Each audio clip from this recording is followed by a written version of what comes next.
Oh my God. Awesome birth. What's going on, sir?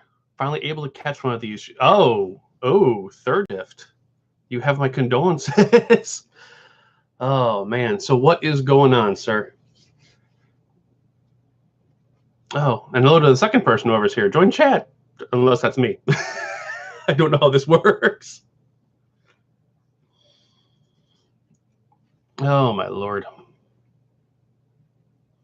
What does this do? I don't know what that does. Oh.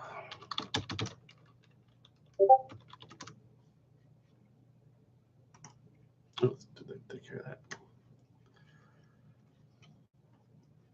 All right, guys.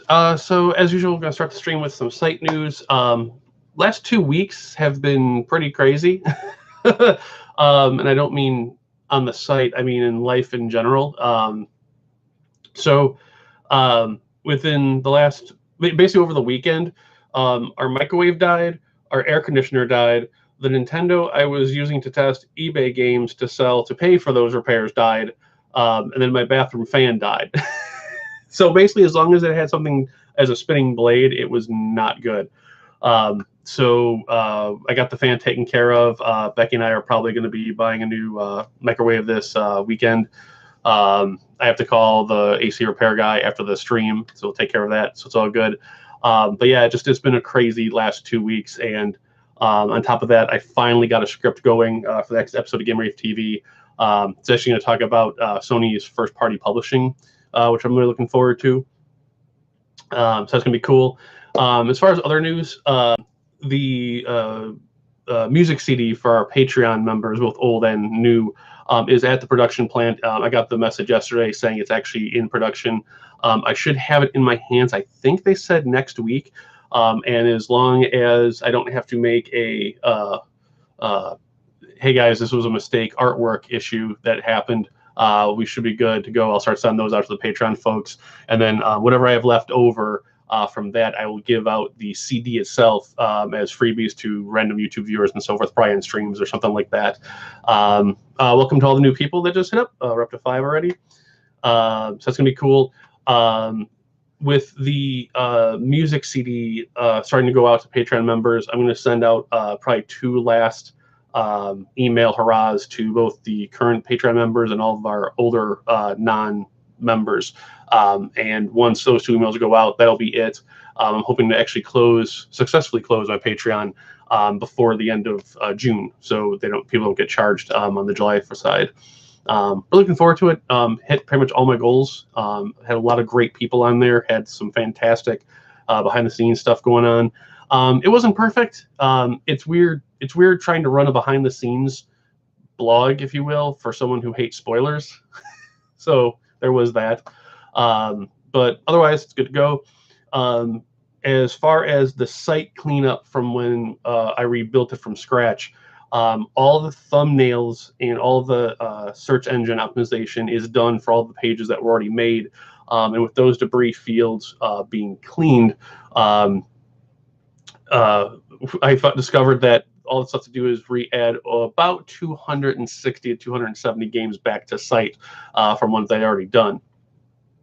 And that's going to be a lot to do. In fact, I have to start adding more games in for the June Living History projects. That's going to be pretty cool. But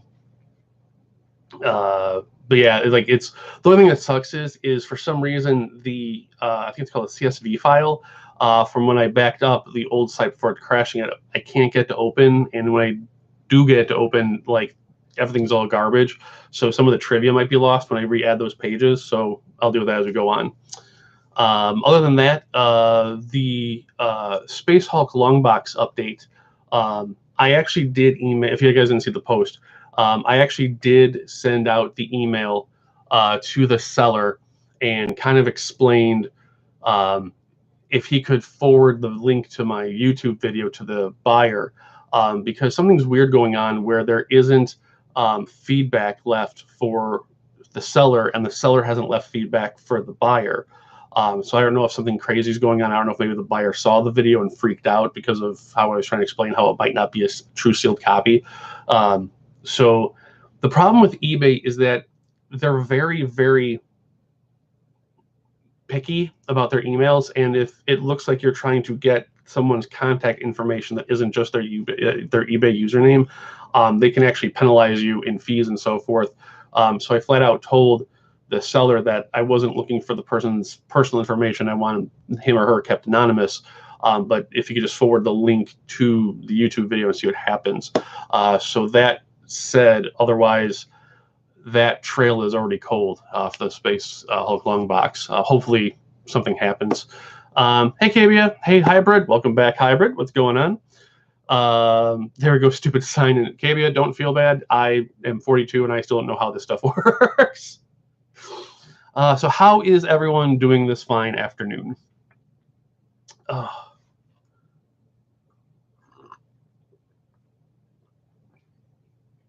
Oh, man.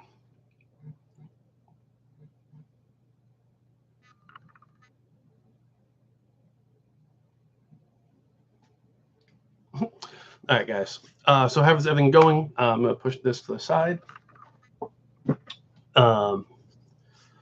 Weekend off. Oh, that was in the third thing. Are you still in retail? Or are you like freelancer? What's going on? I would say I remember when I had my first true week at my current job at doing the graphic design for a personalized gift company. I remember thinking I didn't know what a weekend was. Like that first Saturday, I didn't have to go into work at 9 a.m. or 1 p.m. or what have you. It was so bizarre. Cabby, I had to start watching with my phone, which I forgot has me signed all the time. Wanted to use the laptop. Oh, gotcha. That makes sense. I actually had that issue yesterday. I freaked out because I couldn't find any of my videos and realized I was signed into my like generic YouTube account and not my Game Raped account. That was a 10-second freak out. The mailman lost my misprint Tall Infinity. Aw, Hybrid, that sucks. I'm assuming you can at least stock groceries. Back to the Hybrid. I'm sure you can file something, maybe like it's probably like in the side of his van or something. My stock groceries third shift. Oh, one of my first original jobs was at a family-owned grocery shop, and true story, they didn't want to pay the butchers like I guess the overtime, if you will. So us lowly stock boys had to actually clean the meat room, like the actual butcher shop and so forth. And I am still shocked to this day that I am not a like hardcore vegetarian with all the stuff I had to clean up and look at. It was not like the fact that I have not bled to death from having to clean all the blades and all the buzz saws and whatever. Oh, it was terrible. It was awful. Oh, that sucks, Hybrid. Cabia, we'll have to work later on 2 car projects. Oh, can't tell if fun is sarcastic or happy. If it were me, working on a car is not. Unless it's cleaning the car or washing the car, it would not be fun. I'm not a car person in any way, shape, or form. And like, I will gladly pay someone to like change, like, you know, replace the tires and change the oil and what have you. Bless you. So yeah, so I figured we might as well get started. We got some good people. I said, hey, if I see 6 people, there's 3 people talking, get into the chat, talk. Let's get there. Don't be afraid. Don't be afraid. I'm a good guy. All right. So I actually did have a couple of questions from Twitter and Facebook for those that couldn't make the live stream. And one of them that kind of caught my attention was from Randall on Facebook, which was the dirtiest system someone tried to bring in. I once had an N64 when I pulled out the power brick and a giant reeking cockroach nest colony fell into the counter. I can match that. If we're going for grodiest bug-infested system, a guy came in and he wanted to trade in an Xbox 360 Slim Black Model S Edition, and it didn't look dirty, but it looked like it had been in the closet for a long time. I was like, all right, cool, man, cool, whatever. And I grabbed it, and in GameStop's trading process, we have to verify that A, it has the hard drive, B, it's a real hard drive, you know, etc. And I took the lid off the hard drive compartment, and I couldn't tell you if the hard drive was actually in there or not, because, and this is the only way I can describe it. You know how like when you see a bowl of jelly beans, and if you're looking top down, it's just jelly beans as far as the eye can see? changed the jelly beans to dead cockroaches. And that's what was inside the hard drive compartment of this guy's Xbox 360. It was literally one of those like, all right, let's gotta check the no. And I ended up having to basically tell this guy flat out that we could not buy his system. And he was like, well, it can be cleaned out. And we were like, no, go away. As far as grossest system, not bug related, I think it was when I was still at EB Games in Maryland. Someone came in, was it a Super Nintendo? Like, I've been with, like, I started my retail life at a family game store called Microplay, which was a franchise, and then they left the franchise and became High Score. They were in Oak Lawn, Illinois, right across the street from Chicago Ridge Mall. And then when I moved to Maryland for Game Shark, when Game Shark closed, I ended up working for EB Games, which is where my retail hell started. There was, I want to say, a Super Nintendo. The Super Nintendo was so crusty. Like, this was obviously a person or a child who did not understand napkins or towels or washing their hands ever. It was so crusty that when I put the game in, like, you could hear the sound of like a potato chip crumb being crunched underneath the cartridge. And then when I went to go turn the power on, it didn't catch. So I was like, okay, cool. I want to push forward. And the only way I can describe it is like, you know, like on a Super Nintendo, it clicks. Like, it was like pushing something through a cake bowl. Like, not quite the batter, not quite the baked cake, but there was something sludgy and gooey, and it was probably like a week-old Coca-Cola syrup.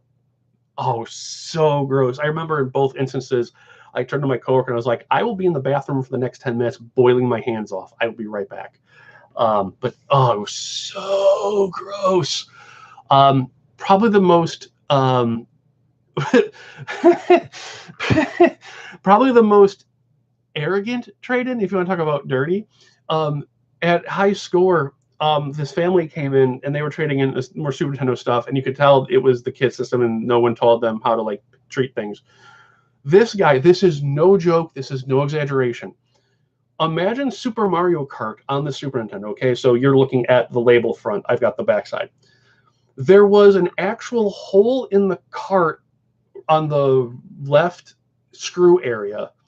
There was a missing part of the shell where the chip is. One of the actual teeth on the chipboard that connects to the system was broken off, and if you shook it, you could hear the battery rolling around. And I was like, we can't take this. And the dad was like, oh no, it worked very good. You should take it. I'm like, no, I don't think so, dude. Oh, it was so. Now, see, this is why these questions are bad, because I'm going to keep going on a tangent. That followed up another story from High Score / Microplay, where a guy was trading in a long box PlayStation 1 game, and I went to flip it over, and the disc was scratched to hell. Like, it looked like someone had skated on it like 1,000 times. And I went, oh man, this is really scratched up. I can't take this back. And he goes, oh, I don't know why. I used the free cleaning cloth to wipe it down. And I was like, what free cleaning cloth? And he held up the styrofoam square that's used to keep the manual in place. And he had used that to just wipe that disc off every time he played. Oh, it was so bad.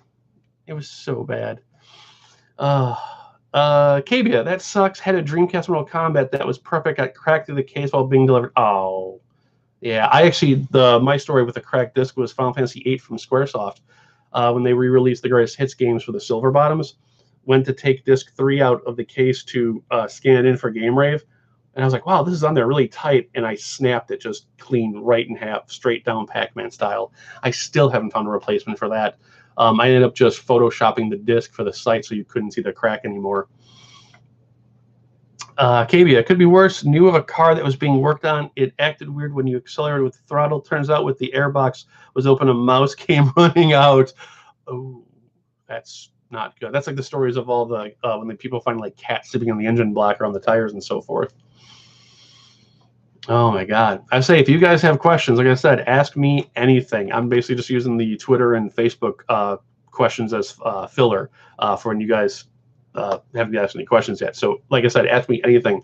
I worked at EB Games. I worked at GameStop. In both situations, I was an assistant manager, and then I worked at the high score Microplay. We aside from the owners who were amazing people, it was me and a few other employees, and we didn't really have a hierarchy. Like, it was basically just owners and workers, but I was able to run the shop by myself every so often. So I guess I was technically at the time considered like a third key or like an assistant manager. Speaking of, I just had another flashback to high score. This is bad. So, I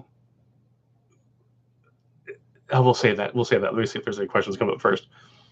From Bossum Burf, what was the weirdest item someone had brought in to sell? Well, I'm going to split that into two categories. We'll do trade-in and return. As far as the selling side goes, when I was a high score, it had okay, two tangents and then two stories in the first tangent. So at high score, I was working there when 3DO and Jaguar were like the main current gen. So we had like the Neo Geo stuff. We had PlayStation, Saturn, et cetera. And this customer, again, who looked like he hadn't showered in a few days, wanted to trade in his was it a 3DO? No, he was trading in something to buy our 3DO system. And my boss Marty was hooking up his whatever system was trade in, and he goes, hey, can you hook up the 3DO to test out, make sure it works? And my boss was like, well, yeah, I mean, we test out, we might know it works, but just to confirm with you, we'll hook up the 3DO. And as he was testing the other system, he went to hook up the 3DO, and the guy goes in his bag and goes, hey, can you make sure the 3DO plays this type of disc? And the disc goes upside down, so you saw like the bottom silver layer. And Marty goes, oh, and he grabs the disc and he flips it over, and the disc the guy wanted to try out was some like not CDI, what do you call those things? Like JPEG movie disc porn. And it was like, big blank parentheses volume 5. And it was like, nope. And as I looked over and realized what was going on, as Marty gave him the disc back, the guy's hands were so, I don't know if he had like a skin condition or if he was just that like unshowered, but his hands were so white and crusty. It was so gross. But to go into the second story with that tangent, one of the last trade-ins I ever did at my GameStop, it was a teenager's son and his mom. It was either his mom or his dad. And they came in to trade in his PlayStation 3 so he could buy the PlayStation 4. Everything's going cool, whatever, blah, blah. And I grab his PlayStation 3. I go, cool, guys, I just have to turn this on real quick, make sure everything works, make sure the disk drive works.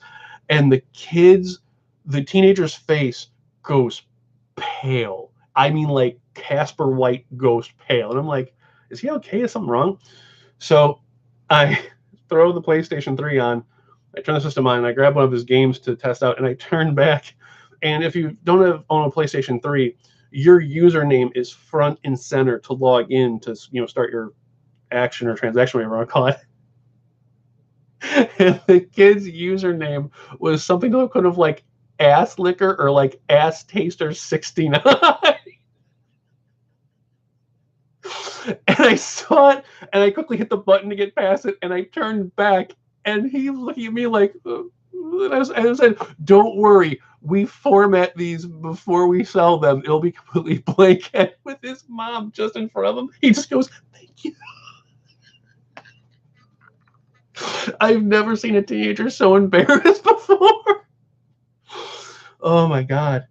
And then as far as returning, as far as strange stuff to return in, we had a situation where a woman wanted to return a toaster to us. This was at my EB Games in Tinley. She wanted to return a toaster, like you put the bread in and you hit the button and you get toaster, not like an NES toaster. I mean like a F1 flipping toaster.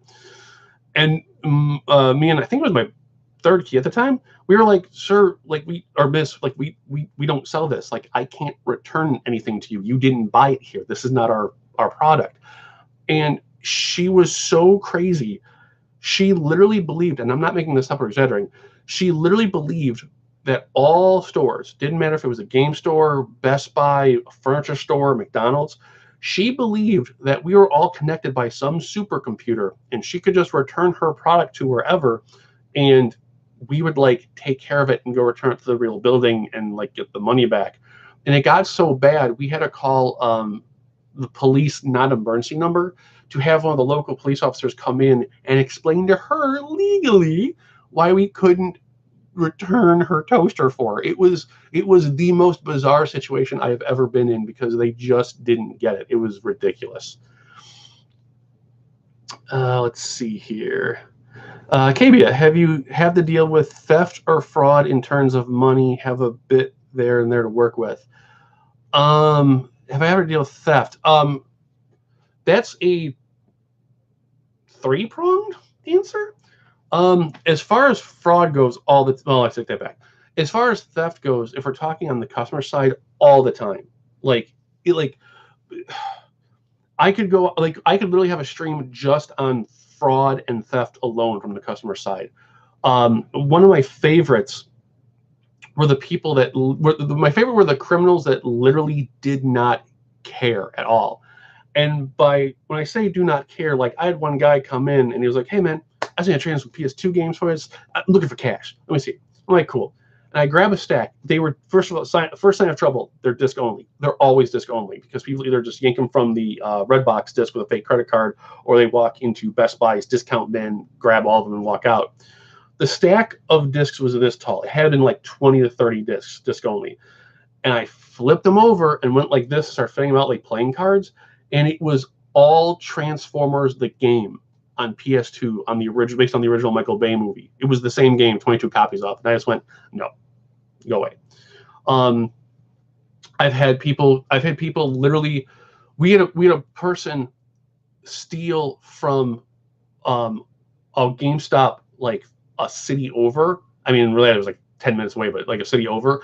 And then in the same hour, come to us and try and trade it in, not understanding that there were like cameras and we take your, we take your information and so forth. Like it was really bad.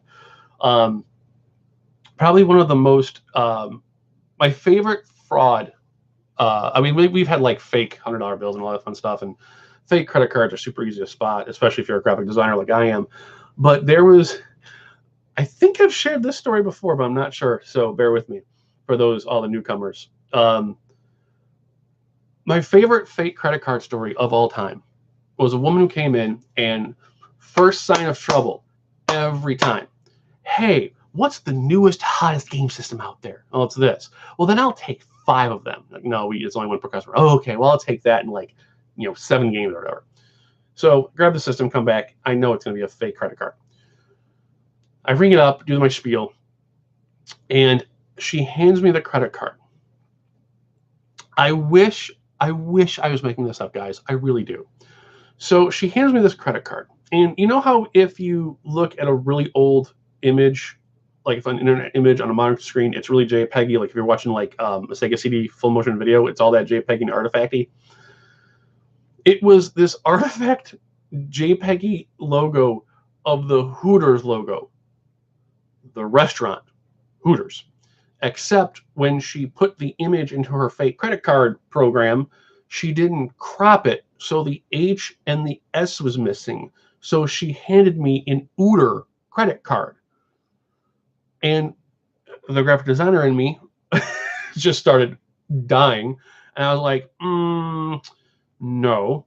But so like I think I basically mimed swiping it, just like, "Oh, it came up declined. Do you have a different card? Blah blah blah." And she goes, "Oh, I'm sorry. Use this one." Guys, I cannot make this up. She hands me a credit card with Shaquille O'Neal from Shaq Fu. The picture, that was her credit card. And I just went, no. I'm like, "Ma'am, it's not going to work. I need to bring the cash back," so forth. Of course, she never came back. Some other awesome fake credit cards were someone had trees. I had pictures of trees on his fake credit card, and he meant to type orchard bank as an orchard of apple trees, and what he typed was orchid. so it should have been a flower instead. There was one guy whose fake credit card, when I flipped it over, all the printing was like half an inch off. Like it looked. There are children's fake credit cards that you get with like fake toy wallets and toy purses for little girls that look better than some of these fake credit cards I've seen. Oh yeah, but like that, like one of the things I don't miss about working retail, as far as in a place where we bring stuff back, is just how you realize how just absolutely pathetic and sad a majority of humanity really is, because they don't care. They will steal. They will try and, you know, like it was just awful. It was so bad. One of my favorite ones too was the guy